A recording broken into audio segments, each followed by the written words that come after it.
ఈరోజు వైఎస్ జగన్మోహన్ రెడ్డి గారి మీద ఆయన్ని గుండెల్లో పెట్టుకొని మీరందరూ ఇక్కడ విచ్చేసినందుకు,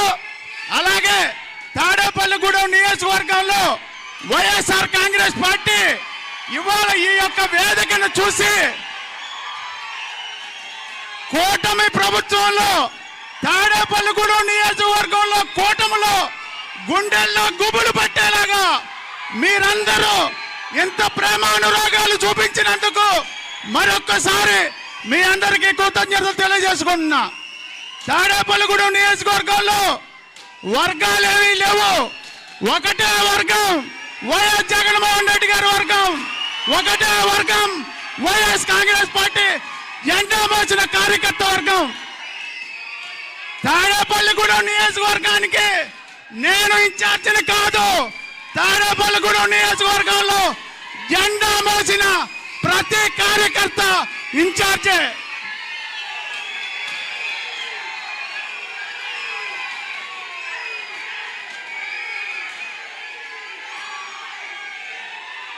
తాడేపల్లిగూడెం నియోజకవర్గంలో ఏదైతే కార్యకర్తలు ఇంత ఉత్సాహంగా ఉన్నారో, ఏదైతే కార్యకర్తలు తాడేపల్లిగూడెం నియోజకవర్గంలో ఇవాళ ఏదైతే మీరు చూపించిన ప్రేమ అనురాగాలకి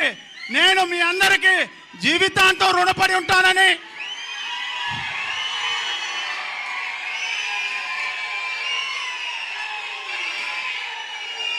తాడేపల్లిగూడెం నియోజకవర్గంలో గ్రామ స్థాయి నుంచి పార్టీని ఎటువంటి వర్గాలు లేకుండా అందరినీ కలుపుకొని పోయి పార్టీని బలోపేతం చేస్తానని, ఇవాళ పెద్దలు జిల్లా అధ్యక్షులు ముదునూరి ప్రసాద్ రాజు గారి సూచనలు సలహాలు తీసుకుంటానని, అలాగే పెద్దలు నర్సాపురం పార్లమెంటు పరిశీలకులు ముదునూరి మురళీకృష్ణరాజు గారు సూచనలు సలహాలు తీసుకుంటామని, పెద్దలు గౌరవనీయులు మాజీ ముఖ్యమంత్రి కొట్టు సత్యనారాయణ గారి సూచనలు సలహాలు తీసుకుంటామని, వీరందరి సూచనలు సలహాలతో తాడేపల్లిగూడెం నియోజకవర్గంలో వైఎస్ఆర్ కాంగ్రెస్ పార్టీ జెండా ఎగరేస్తామని, 2027,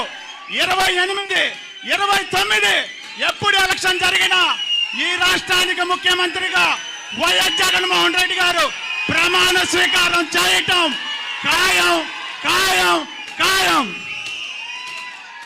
తాడేపల్లిగూడెం నియోజకవర్గంలో వైఎస్ఆర్ కాంగ్రెస్ పార్టీ